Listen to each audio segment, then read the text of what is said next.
He made $1.8 million from it. He drove around in a Lamborghini.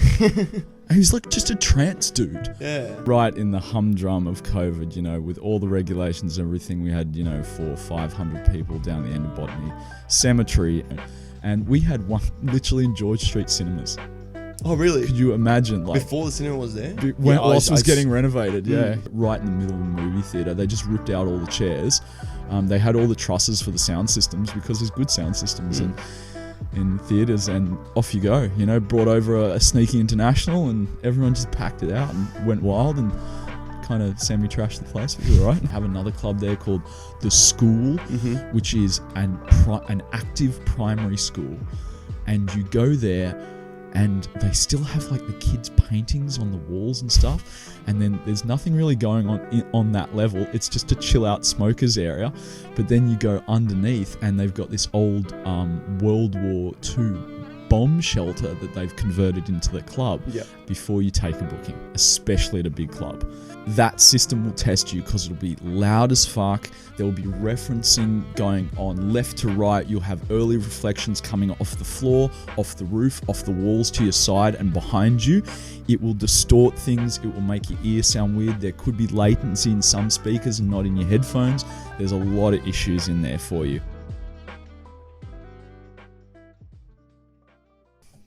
What's good, everyone? Welcome back to Behind the Tune. Joining me today is a reputable DJ and producer from Sydney, signed to mega labels Autochtone and Rave Alert. He has garnered some huge global success with some of his tracks being played by massive international DJs such as Charlotte DeWitt, Shlomo, and Nika Marina, and many more. He has had his songs played at some of the biggest techno events in the scene, such as ADE, Tomorrowland, and Boiler Room. On top of all of that, he's the A&R boss and one half of the Black Noir Collective. He is one of the biggest draw cards in the Sydney neo-rave scene and is helping shape that landscape all over Australia. Joining me, and it's my pleasure to introduce to this podcast, is LeStrange. How you going? Very well, thank you, Nikita, and very well done. Yes, thank you. That was quite a mouthful. Yeah, it was, but we got there in the end. Before we get started, though, if everyone listening, everyone watching, make sure you guys like, subscribe, and share the episode. Obviously, it goes a long way. We've been doing some good numbers recently, so I want to keep that momentum going. But let's get into the conversation. Sounds good. So, I want to ask, firstly, you've got a very unique look. And I'm sure anyone that's come across your page or anyone that's sort of seen you would, I guess, question it in a way. Sort of what is the look and what's the inspiration for it? Great question. There's many inspirations for it, but I guess the reason for the look is predominantly when I rebranded, I was a very different style of DJ and producer many, many years ago. And when I rebranded, it was during the COVID times. And as you know, as we talked off pod for a moment, I work for the government. And so when I started playing and rebranded as a techno artist, I was playing at illegal raves with my face all over social media. And so I thought there needs to be a happy medium here where I can do what I love to do, but I can also work my day job without persecution. So I decided to kind of gimmick my face a little bit to obscure it, because that's in fact the kind of thing I do for my main job. And here we are. And I took inspirations from people like Marilyn Manson, who's very, very big in my day. That shows my age right now. Sorry, everyone. And predominantly kind of other arcane, occult-looking figures that just tickled my fancy, because just like the brand that I work for, I'm very big into the dark, the esoteric, the arcane, and I think it just suits the label, the style, and everything I do now. Okay, so you sort of use it as a way to sort of mask what you were doing so you wouldn't get caught. Right, exactly. Yes. The illegal, nefarious activities that we all get up to as DJs and promoters. Did you ever get close to getting caught? Yes, very really? much so. Yes, we had a big one in Botany, which was the rave at the time. Yeah, all the rage of raving. And, right in the humdrum of COVID, with all the regulations and everything, we had, 400 or 500 people down the end of Botany Cemetery, and we got broke. First, we got a visit from the security guards, and then quickly after, the cops followed, and we had to break it up pretty swiftly. And I just thought, after that one, I thought, this needs to change, just in case I get snapped. So were you LeStrange before that, or were you LeStrange after? Or were you always LeStrange and you just sort of just got the look, or were you someone before that? Yeah, I was someone before that, so I had many other monikers. I could go into them now, but I think it might ruin the entire brand. But let's, if you're clever enough, you'll find them online. They're not my most heralded achievements, but I had plenty. I had stupid names like Billy Rave Cyrus and Roger Ramjet and A lot of puns. yeah, and my real name Lindsay LeStrange as well. So Okay, yeah. Oh, so your last name's... No, I'm guessing your last name isn't LeStrange, no. It is actually a family name of mine, yeah. Oh, really? Yeah. Oh, wow, that's actually... I thought LeStrange was a stage name. Yeah, no. Oh, wow, that's actually very interesting. I have a French surname. My real French surname is going to be forever obscured to the public, so hopefully no one knows that. But we won't talk about that now. But but it's a name, yeah. Okay, that's really interesting. That's actually really... Very cool family name, LeStrange. I suppose, yeah. It fits. I think it fits your personality and fits your persona perfectly. So it's like you didn't have to think about it that hard. Right. Yes. You've had a lot of other people here that I think fits their persona as well. Ironically, like Mark Wildman, who's also one of our guys as well, who just has the most fitting surname I've ever heard. He is a wild man. Yeah. And he plays wild music. Yeah. So I think it's. How'd you get into techno? Great question. I've been inspired by electronic music since day dot, so I'm old and we will not disclose that, but I probably started listening to electronic music and serious hard electronic music when I was 10 or 11 years old. So when I was growing up, when I was in primary school, The Prodigy had just released Experience and Just the Jilted Generation, and in my final year, in year 6, they released the holy grail of hard rave albums, which is called The Prodigy Fat of the Land, and it had everything on it: Breathe, Diesel Power, Smack My Bitch Up, Funky Shit, Narayan. It's just loaded with absolute #1 club bangers, and it totally revolutionized my life. Everyone else that I was friends with at the time was into Aqua and the Venga Boys and punk rock and stuff like that. Yeah, very light stuff. And luckily I had, obviously influences from Marilyn Manson and Nirvana and stuff like that, but very much so leaning towards electronic music from day dot. And I was a bit of an outcast because of it. I didn't ever feel like an outcast at any school I went to, because luckily I've had long-term friends and they're just such good people and stuck by me. But in terms of music appreciation, we're on very different planets. And so I just had that ingrained in me. I don't know what it was, but it just moved me. And then I got into trance music, which was the kind of halcyon days of trance music, to step off that. And then I was lucky enough to go overseas when I was very young, 14, 15, 17. I was touring overseas playing sports, cricket and rugby and things like that, and I just got to experience all these places that I shouldn't have really been allowed into, because Europe just lets you in underage, which is really cool. So I got to go to Gatecrasher in Birmingham when I was like 16, 17 years old, and just it was the mecca of trance at the time. Saw John 00 Fleming play, saw Tiesto play, just massive heavyweights when I wasn't even really allowed to buy a drink, So you were overseas, you said, for sports? Yeah. So I'm guessing you had a big sports background when you were younger? Yeah, big time. Yeah, really into it, very active.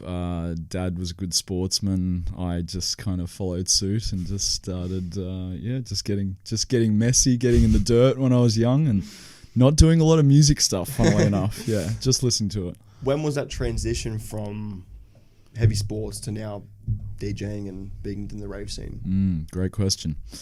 Young. So I've probably been DJing for 23 years now. And that's when I first picked up vinyl turntables, because that's all we had back then.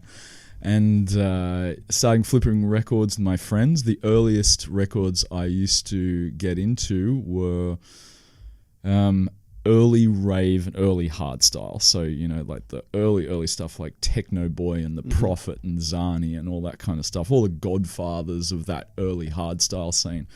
And we all just used to collect that and trance music and hard trance music and pay exorbitant fees for a single record. I mean, we, pay like 20, 30, $40 sometimes just for one song.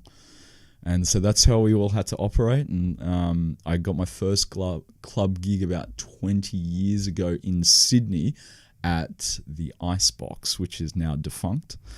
But the Icebox was on the main strip of King's Cross. I think it was called the Sapphire Lounge. Now it's become a strip club or something, the logical progression. Everywhere. Yeah, that's right.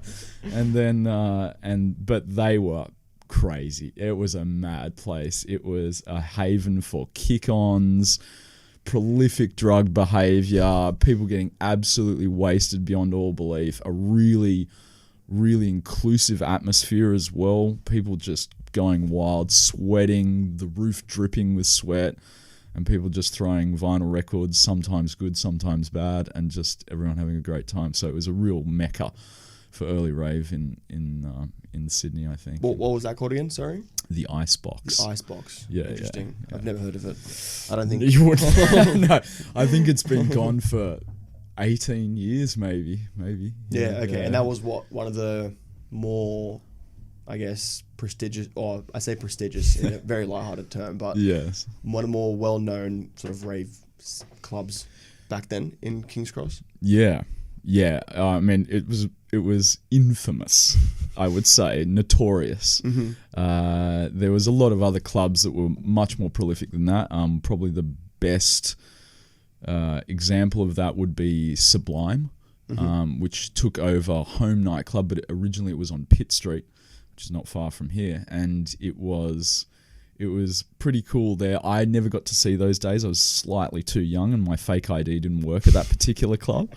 So I was unfortunately sidelined to some of the other clubs like Plastic, which was just incredible. That was closer to kind of Museum Central area, and then Gas, which is on Pitt Street, and Gas was unbelievable. They played hard house at Gas, and that was something really unique and cool about the Sydney rave scene at that time. And to be honest, it was one of the best times to ever be in Sydney. The late 90s, early noughties were just incredible.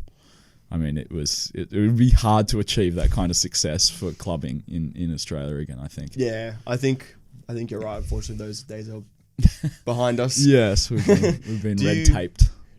How do you see sort of Sydney becoming even a fraction of what it used to be? Like, what's your outlook on it? The good news is, prior to COVID, we were actually in our worst recession of clubbing. So we've actually slightly eased from then. I think the Baird and following government, Gladys specifically and Mike Baird, did a pretty poor job at facilitating entertainment and nightclub permissions for owners, promoters, participants even. We see taxes soaring that hits our bottom line for financial problems with annualized licensing fees for club owners, and then you see that trickle down to alcohol prices, and even the government's going to raise RTD alcohol prices as well. So I don't think that's going to have a great effect, but in the rave scene, people don't just rely on alcohol. We all know about that. So there is ways around it, and I think we are starting to see a climb of success, especially back in Sydney. I think Melbourne's been really good at cultivating that for a long time, and they have a really good kind of voice with their government right now, so they get heard. The night scene gets heard, and I think there's a night economy there that's actually really well heralded around the world. I think Sydney's just always following suit, but not in the early noughties and 90s. So you think we'll never get to that point again? It would take some serious reform from the government, and it comes from the top down, very much so. Yeah. You've already touched on it a little bit, but for those people like me and people that were sort of born in the 2000s, how would you describe the rave scene back in, as you said, what do you call it? The halcyon days, the golden era. Yeah. How would you describe the rave scene in the late 90s, early 2000s, in Sydney specifically? I actually think it was one of the best in the world, because there was so much option. There was, at one point, just in King's Cross and Potts Point, there was 75 active clubs that had multiple nights a week. And That's they unheard would, of. unheard of. I know it sounds ridiculous to our now the social mores of today, but it was a real thing, and that was just on that strip. And then you had Oxford Street, and then you had everything inner city as well, all the way out to Piermont, Pitt Street, everything down Elizabeth Street. It was wild. So there was probably about 170, 180 clubs, all functioning at high levels, turning over high cash, and everything was packed all the time. I mean, we used to have, and I remember Mark saying this as well, we used to have stamps all the way up our arms when we were going out for a night, just everywhere. And it was cheap. You could get in for free to most places, $5 entry at some other places. There'd be promoters throwing you free this, free that. They just all come through. Well, even when I started, there was no such thing as really text messages. People would just, word of mouth or put it on posters on the street, and it was just thriving. Very raw. Yeah, raw. Yeah. And you could go anywhere and hear anything. I mean, as soon as a building would dilapidate, someone would throw a rave in there. And there would be no cops, because they give you, they do what all good promoters who throw illegal raves do. They were the ones that pioneered this style, and they just give you the details very last minute. They just go, there it is, bang. That's where you have to turn up. Good luck. If you come, you come. You don't, you don't. And we had one literally in George Street cinemas. Oh, really? Could you imagine? Before the cinema was there? Whilst it was getting renovated. Yeah. Oh, wow. So, they kind of bulldozed the building and they redid one, and it was fucking amazing. How was that rave? I'm assuming it wasn't fit out to be It got closed down. So, it got closed down, but it was just the fact that someone did that was just incredible. Like, right in the middle of a movie theater, they just ripped out all the chairs. They had all the trusses for the sound systems, because there's good sound systems in theaters, and off you go. Brought over a sneaky international, and everyone just packed it out and went wild and kind of semi-trashed the place. It was all right. Not your responsibility. Not now. Yeah, well, I wasn't throwing out rave. I was just a participant. Yeah. What were the names? Like, were there big internationals coming down during that time, or was it just the fact that there was just such a big party scene, it didn't really matter who was playing? Yeah, both. Yeah. So they did have a good touring operation. I mean, there was fantastic promotions back in the day called Powerhouse Productions, which are really big on throwing larger scale raves. They do it at warehouses. They do it at the entertainment centre, even out to Homebush when they started to scale up and get bigger. They were kind of the preeminence to people like Knockout and HSU. So they were really doing that scene, pushing that hard dance vibe, and they were doing it brilliantly. Like really, really brilliantly. And then we got the license for DEF CON out here, and some other promoters did that so well for so many years. So they really carried on from each other. But I suppose, there was a lot of artists, and there was a lot of artists to tour, and people used to make a lot of money from selling records. So they didn't charge that bad a fee for your touring fee. Yeah. So that kind of weighted things in the promoter's favour quite considerably, because artists could really live. You get one or two big records, you're sorted. I mean, I know we toured an artist years ago when I was doing a trance party, and his name is Solarstone. He's quite well known in the trance scene, and he put one record out called Heaven. Seven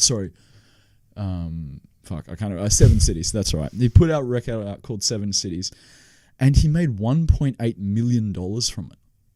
He drove around in a Lamborghini. And he was like just a trance dude. Yeah. Yeah. £1.8 million from it. Oh, that's like 2.5. Yeah. $3 million, Sorry, to be exact, because he's from the UK. And I remember him coming over, and we picked him up in, so like a Mazda or something like that. And he's like, nice car. We're like, oh yeah, what car do you drive? And he goes, Lamborghini Countach. We're like, what? He goes, yeah, made $1 million for what? When was this? This is in 2007-8 era. Yeah, so that's when records are still sort of the main source of income. Right. Yeah. I want to ask that specific question. Is like obviously now records aren't that big because you have Spotify, you have iTunes, all that. It's a more digital age. How would artists be making a bulk of their money now without record sales? Would it be more from like touring and shows, or is it still from like selling, like making music and putting it out on Spotify and getting paid out from that? Great question. Depends what scene you're in, and it's very much genre dependent. In the hard techno, so I'll just speak to that because it's really all I can attest to these days. But hard techno, you only really make money from two sources. One, touring fees. So your booking fee, everything you charge on top of that. Sometimes you get a management fee on top of that as well. Split it with your manager, figure it out. But the other way is monetization on social media platforms when it goes viral, and only if it goes viral. Record sales, even at the very, very top end of tracks, doesn't make money. The one exception to this is a tune called Push Up by Creeds. Yep. Everyone's heard it. It has been done to death. I'm very, very lucky because I'm on the same label as that tune, as Creeds. So our label, which is now the biggest trending label on the planet, it's not in electronic music. It's not just a big label in the hard techno scene. It's actually what's called a neo-rave label. So they made their own genre, Rave Alert this is. And they had such viral success with that. They had 8.9 billion concurrent or accumulated streams in the first 6 months that tune was released.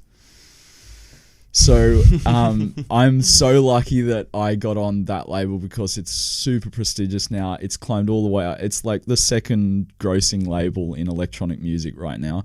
They make, just from that song alone, they made like 2.5 million euros already, and they still make about 25,000 euros a month each, both the record label and the artists themselves. Great, yeah. What It's been taken over by Sony BMG too. That's how big it is. Okay, so it's been taken over by Sony. One of the big three, is it? Yeah. I think it's Columbia, Sony BMG, and I can't remember the other. Maybe Virgin, maybe Virgin Music. Yeah. What song was released, or what was it, an EP or song that was released on that label? It was an EP. So the other songs on it are fantastic as well. I actually play the other songs more than I'd ever played that tune because it's been absolutely rimmed. But yeah, I have great reverence for the artist that did it, and hopefully him and I will collaborate in the future. Yeah, well, that song went viral on TikTok. I think it's to the point you have to sort of go viral. Yes, right. To make a lot of money off of records. That's right, yeah. And I actually have the second biggest EP ever on that label. Oh, really? Yeah. Your most recent one? Yeah, my most recent one, yeah. So that was called Dance With Me, and it uses a really famous old vocal from Zani. Sorry, Zani. Apologies. I know we didn't clear that properly. I have no... That song's actually great. Yeah. Like, I remember I heard... When was the first time I heard that song play? Yeah. I didn't hear it play, but I heard it, I think, on Leanne Roberts' Instagram. She played it. Oh, yeah. And I was like, whose song is this? Yeah. And then I saw you commenting on it, and I was like, hey, which one's his? And then I found out it was that song. I was going to message you to release it, but then I think you started promoting it a little bit more, so I was like, okay, I'll wait for it. Thanks, man. But it's a great song, I think, and it's garnered heaps of success, as I said at the start. Thank you. I appreciate that. Shlomo's played it. Who else has played it? Emily Lenz. Nico Moreno, Cassie Raptor, Marie Davidson, Angela, Parfait, Charlie Sparks. Everyone. Man, the list is endless, man, honestly. I've got a list, like if I gave you a truncated list, I have, of the people that have tagged me in their posts or other people's just going, hey, someone played at this festival or whatever. It's just endless. It's like 40, 50 of the big artists in the world. Yeah. Did they sort of start playing it after it was released or before it was released? A little bit of both. Yeah. So, Charlotte de Witte and Amelie Lenz got it really early because they're Belgian and they're on the promo for my label boss. So he sent it to them. He goes, actually specifically 2 other tracks, that not specifically that track, but just the EP itself. He's like, I know who'll like this. And then he sent it to them, and then he texted me back and showed that they both downloaded it on SoundCloud, and I was like, no way. It was before any promo or anyone else in the world had it. He's like, he just texted me back and he showed me these 2 screenshots and he goes, it's happening. I was like, what? And when was the first time you saw it played? Wow, played? Great. By a big artist was by I was told that it was played by Charlotte de Witte in New York, but it was that was a closed phone event, so like no press or anything like that, and they didn't capture it with professional footage or anything like that. But that was told to my label boss, and then but then when the first time I saw it was Amelie Lenz playing at Unreal Festival Outdoor in Germany, which is like, 180, 200,000 people in like some massive outdoor arena, like right in the middle of like Berlin Square or something like that. I don't know exactly where that rave is because I haven't been, but it's just phenomenal. And then, you know, everyone, my Instagram just blew up. I had like 100 people just like messaging me going, did you see this? Did you see this? Did you see this? Because she's really good. She tagged one of the tunes and she's really nice about it, and then immediately put it on a TikTok as well. So yeah, it's crazy. How did you see like your brand grow just from those like plays before and then obviously after you released the EP? It's been pretty climactic, to be honest. It's quite amazing. I mean, I'd already released on a really prestigious and what was my personal, one of my favorite labels of all time, a label I've revered for years and years called Tone. So I already thought, oh yeah, like I might be able to make a go of this as a career, you know, like I'm releasing on a really big label, and only 2 other Australians have ever released on that label. And they're really, really amazing artists themselves, Jody Six and Sinister, but he goes by Creedy as well. But he's a Melbourne boy and he's really good. And so I thought, oh yeah, I might actually be able to make a go of this whole techno scene thing.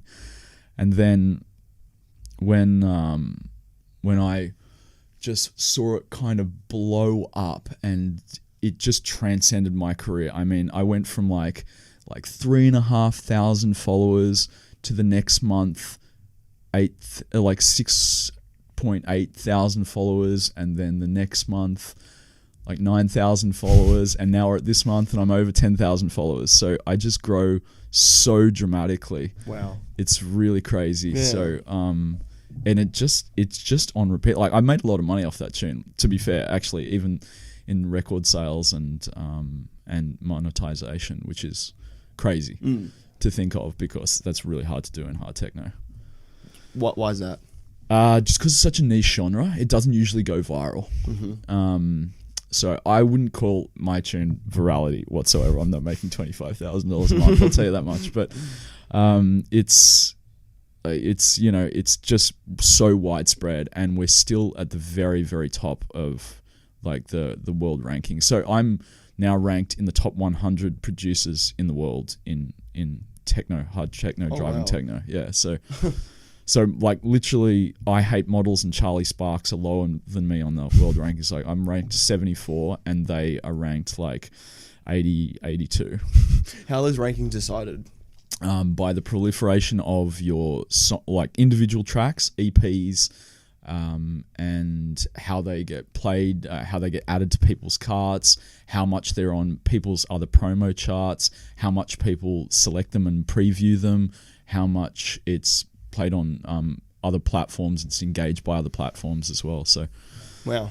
Yeah, congratulations. It's crazy. Yeah, I couldn't believe it. Actually, another artist, really good, like mainstay of the scene, a guy called Barbudo, who had just released a tune on his label called Evolution.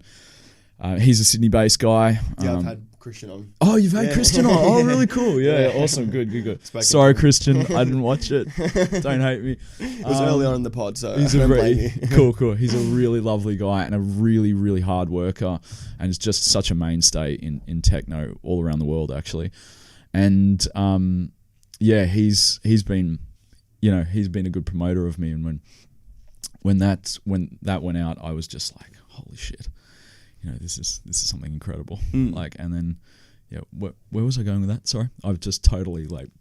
Yeah, I think we sorry, we've digressed a lot. Yeah, digressed. Yeah. I guess we can sort of bring it back. Yeah, I think I was sure. sort of asking how everything's changed since you've sort of had those plays from those big DJs. Yeah, cool. You said, sorry, you were able to sort of, you know, techno seems like a viable, like being a producer and DJ seems like a viable option for you now because of like the support that you've garnered. Very much so. Yeah, everyone on the labels that you've sort of been able to release on. Yeah, which is amazing. Yes. I think that's great. That sort of you can sort of now see it as a viable option. Yeah, because a lot of producers and stuff, it's always second to like their full-time life. Yeah, so that's very exciting. It's crazy. It's crazy. I mean, I saw it in my booking fee as well. It just skyrocketed. So I have a really good agent who is also my business partner, Steve from Black Noir, and he's an incredible touring manager, and he's just across everything. He's amazing, and he's got incredible networks, but not just in Australia, overseas. He's so well connected.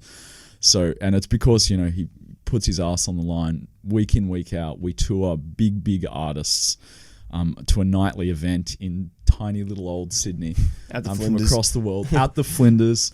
And, through Steve and Joy's hard work, and I hope my own as well, we've been able to, cultivate this scene that's just crazy. And because of that, he's built an incredible reputation network across the way.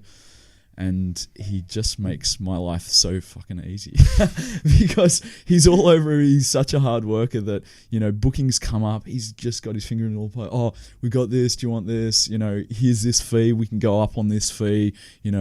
All these guys want to book you this weekend. Which one are you going to take? And I'm booked out for the rest of the year and all the way into next year. And it's just wild. Every weekend? Yeah, every single weekend I want to play. Okay, so yep. I have a somewhat normal life behind the mask.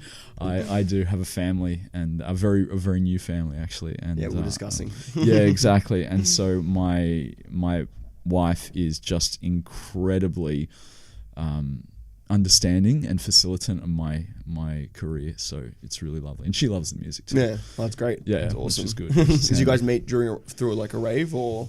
Funny, we used to go to uni together. We did kind of a pre-med course, like human biology and health sciences, and we met at uni, and she just heard me playing like obnoxiously loud rave music through my earphones on a Discman in those days, and she kind of like got a spur of courage and like moved next to me on a train seat and just went, "Hey, are you listening to hardstyle?" I said, "Yeah," and she goes, "Can I listen to?"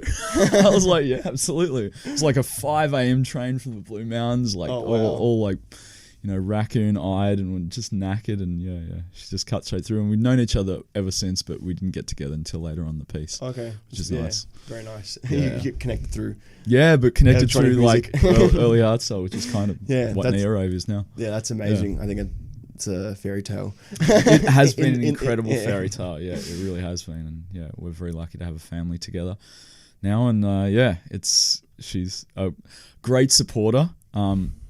Ever so slightly a detractor if I have to go repeat late nights, which I understand, which is pretty hard on the family. But yeah, she's really a great. Yeah. Do you remember your first rave? Not your first rave, but first rave you played at? Yeah, I do. Big Doof in the Blue Mountains.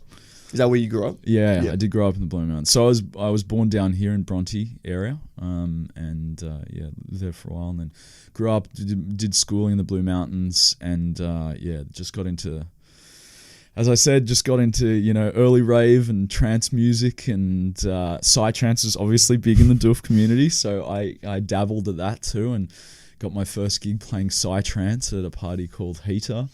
And it was fucking wild. It was so cool. Just like so many hippies just dancing in the dark, cold, no shoes on, no gear on, freezing at like what it felt like for me on stage, like sub-zero temperatures, but they were just having a ball. And I probably train wrecked about 10 or 11 mixes because, back in those days it was vinyl. Yeah. So, and like I was shaking, both from nervousness and just freezing cold. I didn't have all this gear on me in those days. I didn't have the good get up and gimmicks, just to throw on all the Victorian coats and stupid shit I wear now. So, it was a pretty challenging time, but it was just so fun. It's just the first gig you ever play out is nerve wracking. I really feel for young DJs that are coming up because I see myself in them when they're coming through and just going, "You're shitting yourself." Yeah, luckily it's not freezing cold though. Yeah. True. Yeah, especially if you've been to our club, because obviously that's kind of my part in the business. Steve just is he is the beating heart of Black Noir. And then we have Joy as well, who is our aesthetics designer and brand manager, and she's just so good at just understanding what people how a brand should appear, what people want, how things should visually appeal to people. She's just great at that.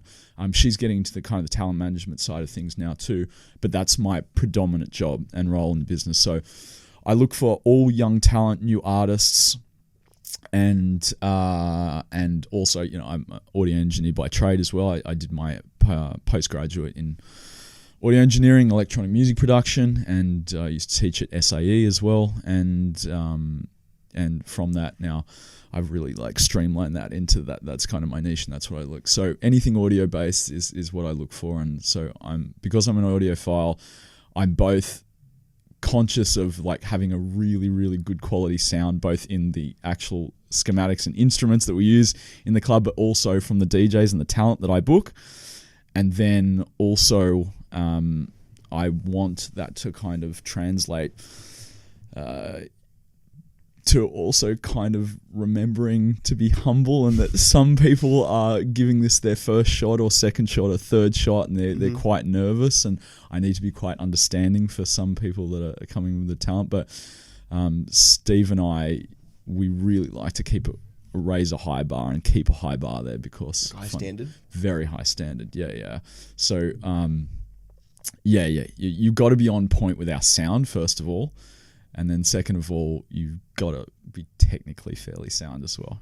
Everyone can forgive a mistake, but multiple is just, it's hard to, really justify a second booking. Yeah. What sort of advice would you give to up and coming DJs to sort of limit their mistakes? Because obviously mistakes are going to happen if you're coming up, but what advice would you give to limit them? Man, that's such a good question. Not enough people ask me that question. So I'm glad you asked me that question. So, because I used to teach the DJ school as well at SAE, and I have a private college. I'm just about to run another private college in production DJing with another group as well. Sorry to out you there. But my advice would be, don't take a booking before you're ready. Be honest with the promoter. I think that's really, really vitally important, that you know where you're at and can reference other artists that you go, okay, so I just trashed 3 or 4 mixes. Be honest with yourself. I was like, if that doesn't feel absolutely right to you, it's probably wrong. Mm-hmm. And so you need to work on that and be really, really honest with yourself. And I think it's important in any form of art and any form of performance, especially. Just try and be really, really, don't be disingenuous, because in any form, to the promoter, to yourself, to the crowd, you have a job to do, and that is predominantly as an entertainer. You're not an educator. You can be if you're a really big artist. You can be an educator because people come there for your sound. You can give them something a little bit different. But if you're not a really big artist, just go in there with the primary goal in your mind's eye to be an entertainer, because people want to be entertained. That's why they came in the first place. So make sure your technical craft is sound before you take a booking, especially at a big club, because it will test you. If you've been a bedroom banger your whole career up until now, and you get lucky enough to be put on at a big club at a reasonable time slot, that system will test you, because it'll be loud as fuck. There will be referencing going on left to right. You'll have early reflections coming off the floor, off the roof, off the walls to your side and behind you. It will distort things. It will make your ear sound weird. There could be latency in some speakers and not in your headphones. There's a lot of issues in there for you as a young artist. And then you've got the crowd in front of you going, please, something more. And so you have to deliver that, and that's a lot to take on, especially if you get up on a rig where you're not actually really accustomed to it, because you've been using kind of a little mix setup, and then all of a sudden you're on a full on $20,000 professional CDJ setup with a $10,000 V10 mixer or something like that, and you're like, I don't fucking know what I'm doing. That's okay. Just tell the promoter. I had a really, really good guy the other day that I consider a good DJ, and we booked him for successive parties before. But earlier on in the piece, I asked him, hey, I think you're really good. I love your sound. I've heard your mixes. He's a promoter as well. I'm not going to out him right now, but you know who you are. And thank you for doing this. And he said to me, listen, I don't really feel comfortable on that gear because I haven't quite graduated to that level yet. Just give me a little bit more time. And I thought, man, that is so fucking honest, because so many people just jump at the chance in despotism, and actually it can be a drawback for your career. It's not great getting your name out there when your name is Trainwreck City. That's a good way to put it. Yeah. So like, just take your time. Take your time. There's no rush, especially if you're young. Most people are young. You just take your time, cultivate your craft, play smaller gigs, be happy with a 9 p.m. session. If a good club gives you a 9 p.m. gig and you're inexperienced, jump at it, because you get to run that awesome rig with no crowd pressure around you and no promoter pressure. The promoter won't give a shit if you train wreck things at 9, 10 p.m. You know, like, you're going to have like 15 people in the club. It's not going to be a big deal for them. But if you do it at prime time, man, it's hard to rebook you. Yeah. Have you had those instances? Not outing any DJs or anything. No, I'd never do that here. Have you had any instances recently where something's gone wrong, like during prime time or during a peak slot? It happened last night. Oh, really? Yeah, I'm not going to out you. You know who you were. Too many bad mixes. Too many stop and starts between artist changeovers. Lots of issues. What do you mean stop and start? Like, as in it wasn't like a smooth transition? No smooth transitions, yeah. And that's, because it's always weird you see that, because different clubs have different expectations when it comes to transitioning from artists. Like, some artists will be like, okay, you just close your set and then go to the next one. Yeah. Whereas some like collectives and promoters are like, no, we want to keep the music going the whole time. Yeah, exactly. Is that what you guys want, do a Black Noir? Yes. If it's just smooth? Well, we do like to do a wind down for the main sets, because we like to give the prolific artists that we booked a little bit of a time for an intro to maybe reset the BPM if they want as well. There's a couple of nuances that you need to play as a promoter, and it's a big part of my job is to make sure that that's a streamlined version. I'm actually usually there up in the cage making sure there's all digital issues that we can avoid, seamless transitions, but unfortunately I was doing a little bit of everything last night and couldn't be there for some of them, so I felt that blunder, and I take that responsibility too. Yeah. So bad mixes isn't like just beat matching? Yeah, beat matching is, that's my primary niggle. I have a bugbear with poor beat matching, because I think in today's world, the digital systems are so incredibly intuitive that you really have no excuse at all.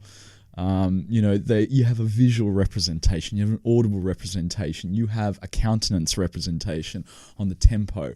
You can just use the algorithm to your favor. You can loop things if you don't feel like they're quantified well enough, and quantized well enough. And, there's just so many things at your disposal. There's no real option for that in my book, because when I grew up, there's all sorts of problems. Vinyl needles, they jump naturally. You get a badly cut vinyl, so the grooves aren't tight enough. The thing flies across the record. People jumping in the club would unstabilize it.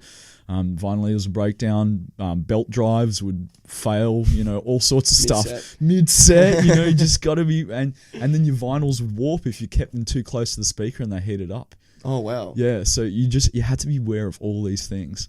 And people would spill ash on it, and you're allowed to drink and smoke in clubs then too. So, people just like trash the gear anyway, and you just had to get around it. Yeah, because I always wanted to know like what the big challenge is with playing on vinyl, because obviously I feel like anyone understands that vinyl's a whole different ballpark. It's totally different. Yeah. I mean, you have to have a really good ear. Just as plain and simple. I'll try and make this as brief as possible, but you just need to have an incredible ear, because you've got no visual cues. You have no idea what BPM that record is, and you have no idea what BPM the next record is, because it doesn't tell you. Unless you have some incredible like tone perfect ear where you can go, oh, that car crash is a C sharp. Unless you're that like in tune with music, there is no chance that you can just quantify the BPM just by ear, 1 or 2 BPM. So you got to really know your stuff. And you've got to really listen for audio cues. Do you still play on vinyl? Yeah. You still play? I wouldn't play out on vinyl these days because a lot of the neo-rave stuff, well, first of all, I haven't pressed any of my records to vinyl, and I like to play a lot of my own records because it's a very expensive pastime unless you have like a really iconic. I suppose Dance With Me like has achieved enough success now that I could get vinyls printed for it, which could be cool, but it's not a Rave Alert thing to do at the moment, so we'll see. But I can do it, but I wouldn't do it. I especially wouldn't do it in our club because we have a hanging cage, and we had the wildest crowd in Sydney. Hand to the heart, I played at every venue in Sydney. We have the wildest crowd here, and we may have one of the wildest crowds in Australia. I'm not fully sure yet, but it's just incredible. You literally have people on your shoulder. It's a full-time boiler room in our club. So there are people hanging over the top of you. They're on the cage. They're hanging onto the cage. You climb the cage. So we just can't have vinyl in there. Yeah, it just doesn't dangerous. make sense. Yeah. Has just been instances where like the CDJs have been trashed? I'm assuming. Yeah, so many times. We get one repaired every single week, and Steve's just bought a brand new bunch of 3000s. A bunch. Yeah, he's got 3 of them. Yeah, 3, and plus we have our old Nexus 900 2s, and we got a ton, and we need a ton because we need backups because shit goes wrong all the time. Like, it's wild. It's wild. We always extend the invite to come in when you can, and you'll get to see it firsthand. It was wild last night, just like it's wild every night. We've been selling out pretty much every single week for the last maybe for the last 8 months. We're at sellout. We go over capacity every single week. Oh wow! So it's absolutely wild. That's and you feel it. Yeah, sorry, that's very impressive because weekly events are very difficult to run. Yeah. I feel like if you ask anyone, they're very difficult to run. What's the secret to running a successful weekly event? Steve. That's it. Podcast over. Steve and Vin, who is our club manager. Oh, no, club manager. He's our licensee. He's the building owner. Steve is the club manager, and he does Saturday nights as well. Sorry for telling everyone that, Steve, but he's so across everything. He knows everything, and it's just us. I think us working as such a good tandem, and deregulating our tasks and devolving tasks to the right person all the time, just so we can keep on top of things, because you really have to keep on top of things. And I suppose to your point and your question, how do we be successful? We spend the money to bring out big artists all the time. So if we have 4 or 5 weeks Friday nights in a month, which you sometimes do, 4 of those could be internationals. 3 of those out of the 4 could be internationals, and would be internationals, not could, would. So we are such a high frequency international touring promoter that I think that's what is the key to our success. And it's expensive, quite frankly. It's very expensive, but when you get such momentum and you keep going, it all works out in the wash in the end. And the good thing about our nightclub owner, is he sees that vision. He understands how important branding is, and so he's really flexible with working with us. He allows us to do all sorts of crazy alterations to the club's lighting, to its sound, to its staging, to the way the security operate in there, to the way the bartenders deal with things, to the themes we have, to the loudness levels, to the smoke machines, to everything. He's really, really accommodating. But yeah, I feel like that's really important, especially for the success of even like what you've been able to succeed. So far. With Black Noir. What's been like your most favorite and memorable night from Black Noir? Wow. Is there a particular international that came down, or is it just like a night that sort of you remember since your time there?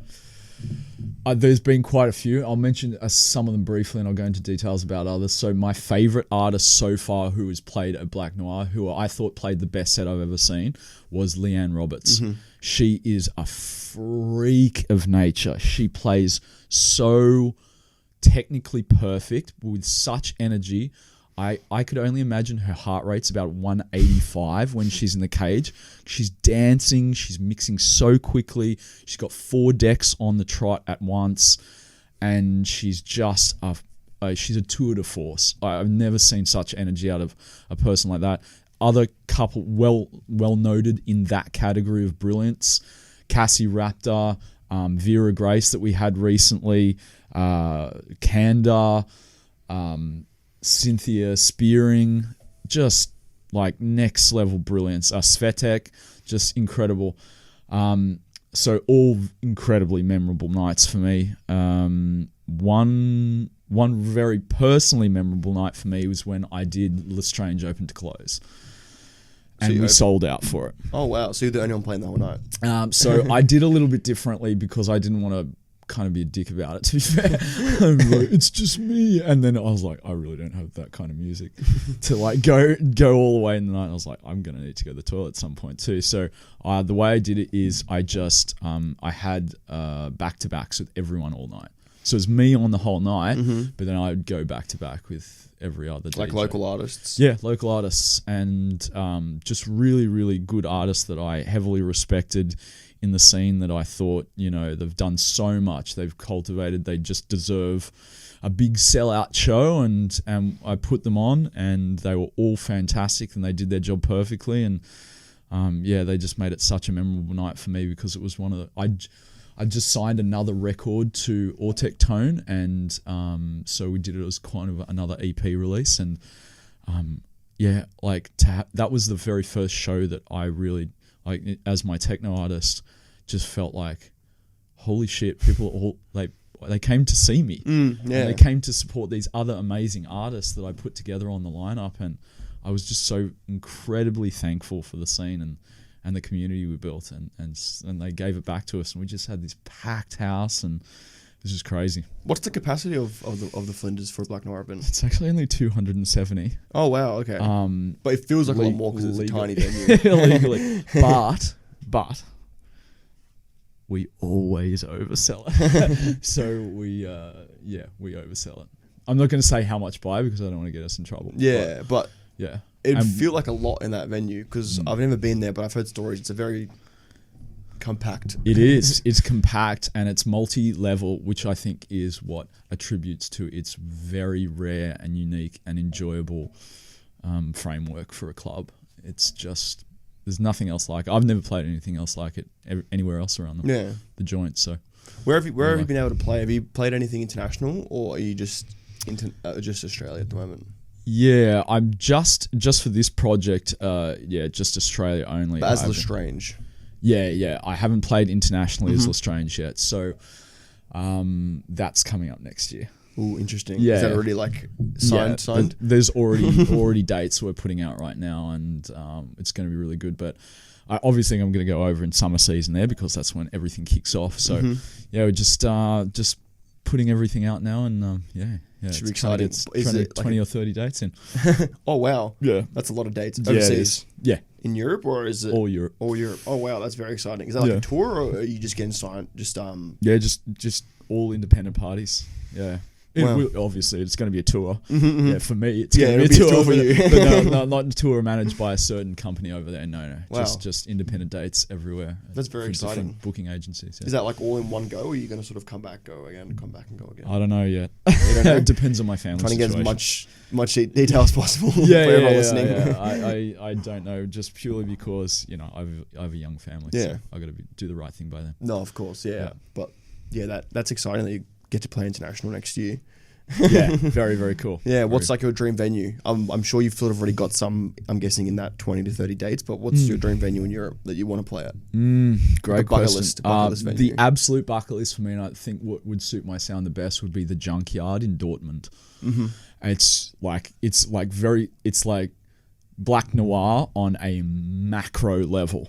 So it's got the bars and everything, but people literally just climb the bars and they're in your face. And it's just huge, and it just is crazy. And we actually have one of our patrons that is one of our regulars at Black Noir. She actually comes from Dortmund, and she's like, "You have to play at the Junkyard." I was like, "All right, I'll take the Junkyard." I checked it out. I was like, "I have to play at the Junkyard." Yeah, that's any others? I'd really like to play bottom level at Trezor as well. I don't think so Trezor is right in the middle of Berlin. Okay, and it's just crazy awesome. It's an enormous club. It's a little bit more mainstream than Berghain. So Berghain has its infamous door policy, which will not let you in. For those people that don't make it to Berghain, Tresor is the next best thing. And it's bigger. It's a bigger club. It's fucking enormous. It's in like an old nuclear power station or something like that, like deregulated or decommissioned power station, and it is just enormous.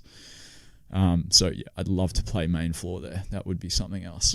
Yeah, I've never heard of that club, but I'll definitely look it up after this. Yeah, it's probably one of the oldest of the big warehouse nightclubs in Berlin. So it's been a mainstay for like 30 years, I think. Oh wow, it's interesting. Huge. Yeah, I'll definitely look it up now. Yeah, it's got my attention. Tresor, Tresor, but okay. It's S with a circumflex on it. Okay, yeah. Because you obviously you said you went to Europe when you were younger. Yeah. Did you get to experience any of the venues back then? Like, what was your memorable what was the venue back then that you remember very well? Well, touring Birmingham in the north of England was probably the most memorable. So I got to go to Gatecrasher, the Gallery, which is just incredible, Fabric in London, and Brixton Academy. Brixton Academy was something else. So that's in a different part of London. That's in South London in Brixton. But that's the Prodigy's hometown. So they're okay. Yeah, so I didn't get to see them. Unfortunately, I wish I saw the Prodigy in Brixton Academy. But it's just an incredible venue. There's like nothing. They call it the O2 Brixton Academy now, but it's just got this really weird sloped floor like that. Oh, really? And yeah, it just kind of slopes down. It's got these old kind of Roman columns in the middle of it, and everything about it just screams unsafe. And like then they got this second mezzanine level that's done like kind of a Colosseum style, so you just fall straight over the top. But it's crazy, but that isn't pretty unsafe. Yeah, it does sound unsafe, but just the atmosphere in it is just so fucking wild. And I saw this awesome drum and bass gig in there with a guy called Ronnie Size and some Iron Goldie, and yeah, just a wicked old school drum and bass lineup, and it was just crazy. Adam Freeland, yeah, sick. Yeah, are they still around, all those venues? Yeah. Oh, really? I think so. I don't think God's Kitchen and Gatecrasher are still around, but you'd have to check me on that. I stopped listening to modern trance music a little while ago. Yeah, that's cool that you've sort of had to you've got to experience both. Yeah, early Europe, and now true. Next year you get to experience modern day Europe. Yeah, I know. I've been to Europe back and forth for a lot of my life. Like I toured like just as for a holiday and just enjoying as a participant a lot. Like I've been to DEF CON in Holland. I've been to Awakenings, just as a participant, and they're just phenomenal. The level of production they go to is just freakish, and all the clubs that go in and out of that is, Air Club in Amsterdam's just incredible. It's like right in the middle of a lake. It's just like this pontoon by itself, but it's like this 4-story monster. And they have another club there called The School, which is an active primary school, and you go there and they still have like the kids' paintings on the walls and stuff, and then there's nothing really going on that level. It's just a chill out smokers area, but then you go underneath and they've got this old World War II bomb shelter that they've converted into the club. Yeah. And it's the darkest club you've ever been in. You can't see where the DJ is, you can't see the person next to you. It's just pitch black, and the occasional beam of light comes down. My friends actually just came back from Europe, and they went to the school, and they literally said they could not see a single person in front of them. They got lost. It's so crazy. It's so crazy. It's awesome. It's amazing. I'd love to play there too. Yeah. To be fair, like no one would know I was playing because I'm dark enough as it is right now. Yeah, no one knows anyone's playing. Exactly. You don't have a clue. But that's yeah. I feel like that's cool if you've got to experience so many different venues and stuff like that, so you sort of know what's good and what's not. Yeah, I know. I'm lucky. There's one good thing about being kind of older in the scene is that you're an experienced campaigner. Yeah. Have you does Black Noir get its inspirations from like the Europe scene? Yeah, big time. Yeah. Big time. The whole aesthetic that Steve, Joy, and I have gone for is like trying to make it a tiny little slice of inner city Berlin in Kreuzberg or something like that. We're like those little junkyard clubs that are so backwater and just let anything go. we're just trying to recreate that for people. Yeah. It's really important. Have you I been think. successful in recreating that as close as possible? From I what think you've so. seen? From what we've I seen. think so. Just from our participation alone, just from our numbers, I mean, we have burgeoning success on a Friday night in Sydney. I mean, that just never happens. So only the very, very unique brands get to do that. And I think because we made it so esoteric, because we are so firmly fixed on this specific genre of music and we don't wave from it, and this style and this aesthetic, that it's people just get on board with it and they go, this is my home, this is my people. Yeah. So you feel like you built like a bit of a community as well? I think so. Yeah, I think we've got a really supportive community and people are just lovely to each other there. Even if they're new timers, they have this level of respect where they don't mind rubbing sweaty shoulders with the person next to them they'd never met before and just drenching each other and just awkwardly trying to spoon around with a few drinks, they just do it, and they don't think ill of it. Yeah, no, I think that's important to have that sort of environment. Very safe as well. Yeah, very safe. Yeah. And we're fully inclusive to anyone's background. I mean, we have a fantastic both DJ and punter that comes in all the time, called DBS, and he is in a wheelchair.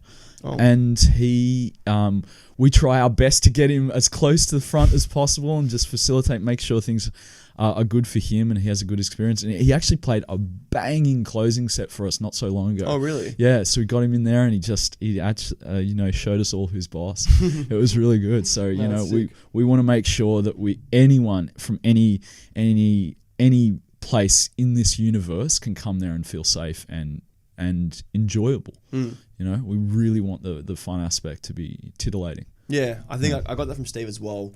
Obviously had him on the pod a while ago now. Yeah. But yeah, I got that from him as well. You guys place it at a high importance to have that safety and that community, like building that community around techno, which is not what you see much, at least here in Sydney. No. It's very like hot shot, sort of like who you know. Yeah. The clicky aspect is kind of, that's rife throughout any scene in the world, unfortunately.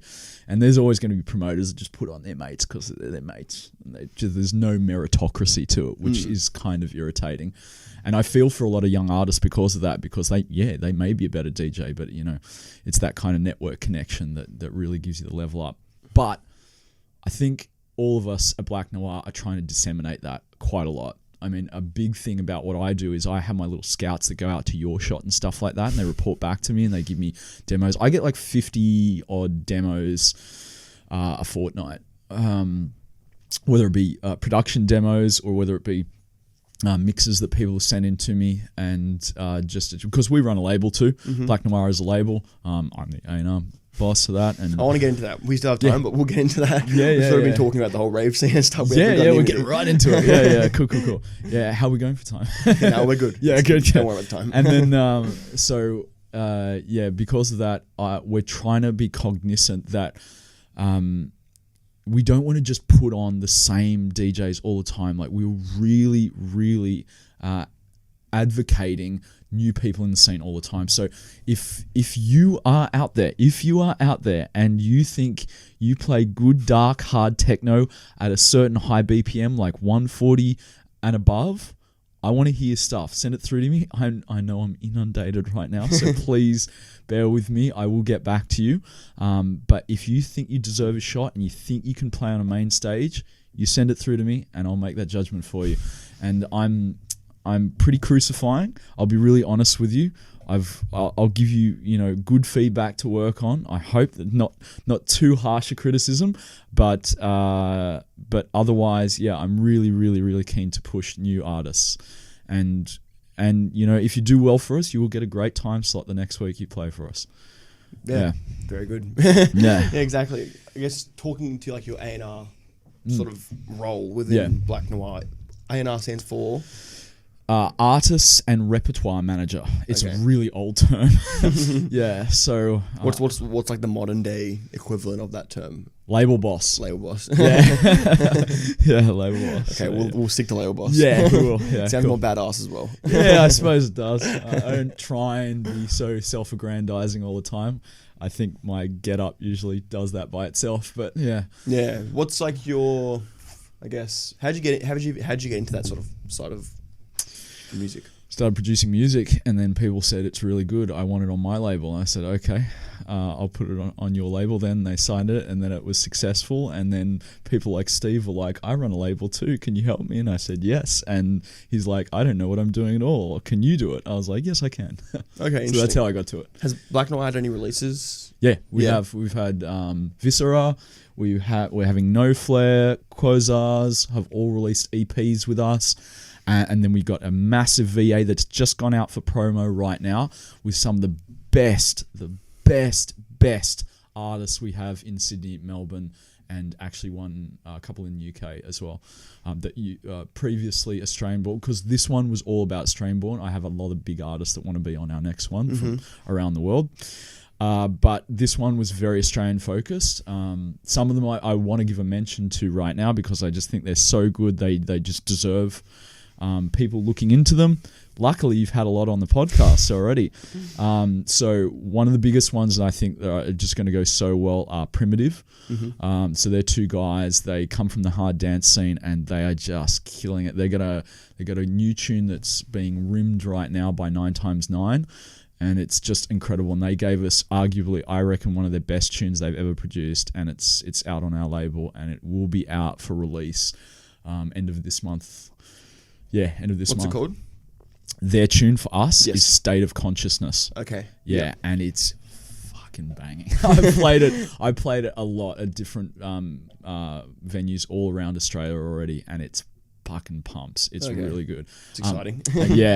Another couple of great artists. Mark Wildman has got a killer tune on ours too, just prototypical Mark Wildman stuff, hard as nails, awesome respaces, super tight kicks, just real, and that beautiful like warm distortion, just really cool. I can see that doing really well too. We've got Opera Da Vinci as well. So you've had all these guys on the podcast. He's got like just a really, really pumping rolling bass tune called Kit Kat that's just banging too, and just so many other guys too. Baird from the UK. Sorry guys if I'm missing you. There's so many good tunes out there from you guys. I'm gonna put one of my tunes on there as well, an unreleased tune, it's actually a tribute remix I did to an artist that passed away from Germany. His name was Ronnie Golding, and I remixed one of his tunes, so I'm gonna pull it out, and it's just a tribute to him.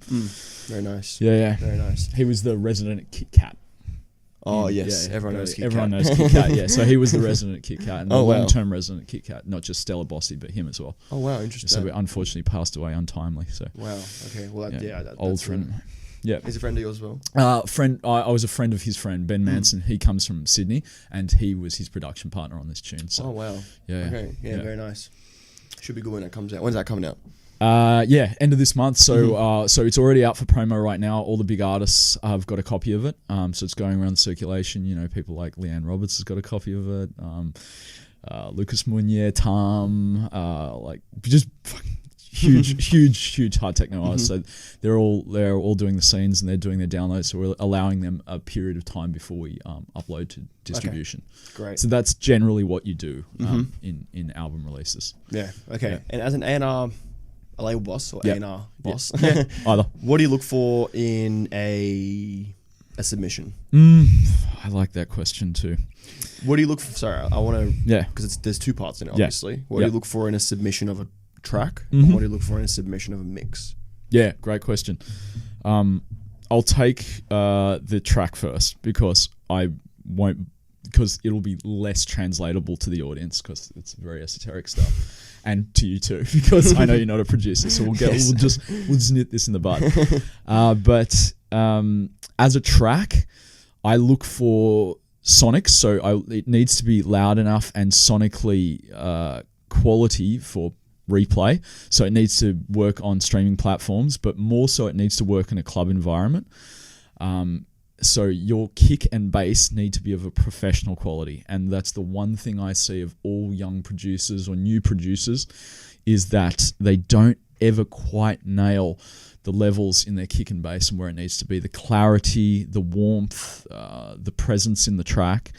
There's a lot of things that go into that side of production. I'm not going to bog you down with that right now, but it's just getting a professional low end. And so that's one of the things I notice straight away. I can tell you in the first kick, I can go, play, no, not good enough. And so that's one of the very first things I look in the submission. And then I love people using all similar sounds to everyone. I have no problem with people, sampling and stuff like that. I'm an avid sampler myself and using, well-known lyrics and stuff like that. But if you literally just copy and paste the exact framework as another popular artist and you have the same stabs and the same kind of vocal and stuff like that, I'm going to be like, oh man, there's 150 of these being released today alone on Beatport. I don't need another one of these. So I'll be a little bit reticent if it's the same, what we call in the industry the Anastasia stab. We all know it. It's that like classic acid house stab that's been beefed out by distortion, and you hear it on like probably 70% of the hard techno going around right now. It's like oh yes. Yeah, so like if I heard it everywhere, right? So it's called the Anastasia stab because it was originally done by on a tune called Anastasia in the acid house era, like 1994 or something like that. And they just sampled it from that record and just crushed it over time. But yeah, if either of those two things, if your low end's not good or you just use like cookie cutter for someone else, they're the two things that will bar me. Anything else, I'm interested in. If you get over those hurdles, I'll listen to you. Mm-hmm. I'm very keen. Yeah. Interesting. And then from a mixed point of view. Yeah, from a mixed point of view, just make sure you know what audience you're targeting. So if you want to come and play at Black Noir and you want a big slot, or you want any slot, or like if you want me to actually take your mix seriously, don't send me Tech House. I'm not going to play it. Have people seen? Yeah, absolutely. And like, what's like what's the line in the sand that you'll take? Like, what's like from what genre onwards? Great question. So like, the stuff Ephesian plays? Yes. Yeah. His stuff is awesome, but that is the low side of hard energy that we look for. Mm-hmm. I love his stuff, and so his is the threshold for me. So I think Ephesian is like super talented producer, and he plays that kind of very like hard edged hard groove, if you want to call it that. Mm-hmm. And I think that's our cutoff point. So we can have any artist like that and above in terms of intense sound capacity. Like last night we had Daiso from Melbourne, and he's notorious for playing absolutely distorted monsters. Like he plays so hard, and we felt that all 2 hours of it last night from him. He was like playing those raw style kicks, he sounded like a full on like seeing like a old school Gabba DJ or something, just pumping. And we like Gabba music too. Yeah. Like we have people like artists like Audiophile that come and play Gabba for us, and the Unz Traders, they're coming to play for us really soon. They're like avid Gabba dudes, so we can go all the way up the range, but there needs to be some cutoff point where there's a certain amount of sound intensity that we require for our brand. Yes. And Ephesian stuff is absolutely perfect. Like for him, like, between say like 11 to 1 a.m, like his stuff is absolutely perfect for us. Very much. Yeah. It's that vibe as well. Well, like, yeah. Well, actually, some of the artists that we toured internationally played his tunes at our club. I was like, hey, man. I was like, I snapped one the other week, like Durdenhauer. I was like, is that Pump It? I was like, that's Pump It. I was like, man, that's really cool. Yeah. And you had him you had Durdenhauer before or after Ephesian? It was directly after. Yeah. Yeah, like directly. I was literally like a week or two after. We heard this last week. Yeah, I literally heard this already. Yeah. Like, that's very interesting. Yeah. I think that's a lot of good insights into the techno scene. A lot of like very, very good insights, I think. Thanks. I think anyone listening who's an up-and-coming artist, or anyone that's just interested in that sort of stuff, definitely get a lot of value from this conversation. I hope so. Yeah, keep going. Whatever you're doing, just keep going. If you love it, you're already doing the right thing, and don't quit because anyone tells you. If you want the most niche, obscure genre of hard techno, like for example, we have some amazing artists that have been around for years called the Oz Industrial Militia. They put another record out with us as well, which is really cool. They're on the VA label too. They play the most like crunchy, distorted, industrial, like break core kind of tech. I don't even know how to describe it, but it is so good. They are so good at what they do, and they're in their own. They're really big artists. Like they've toured overseas and stuff like that, playing in Holland and things like that, and they tour as headline acts. So they're really good at their craft, but they're so niche. Yeah. But they just stuck to their guns the whole time, and they've made a good career out of it. So just do it. If you love it, just keep fucking doing it. Don't let anyone hold you back. I think that's the perfect way to end the episode as well. Okay, good. With some inspiration and motivation. Yeah. But obviously, thank you to you, Lindsay, for coming on. Yeah. Sharing all your insights and providing a lot of value to everyone listening. You're welcome. Especially me. You just outed my first name as well. Oh, yeah. I'm pretty sure we already established at the start. We did that too, yeah. But no, thank you for providing all that value and insight to the conversation. I think, as I said, I think I learned a lot. I always learn a lot from anyone that comes onto the pod, but it's always nice to sort of be everyone's perspective. Obviously, hopefully everyone listening and watching has learned something or taken some sort of value out of this conversation. I'm sure you have. Obviously, like, subscribe, share around because, as I said, lots of value. Keep repeating that word. It out there. But yeah, thank you to LeStrange for coming on. Thank you for having me. Thank you to everyone for listening, if you're listening up until this point. But besides that, let's wrap it up. I'll see you guys in the next episode. Thanks, you guys.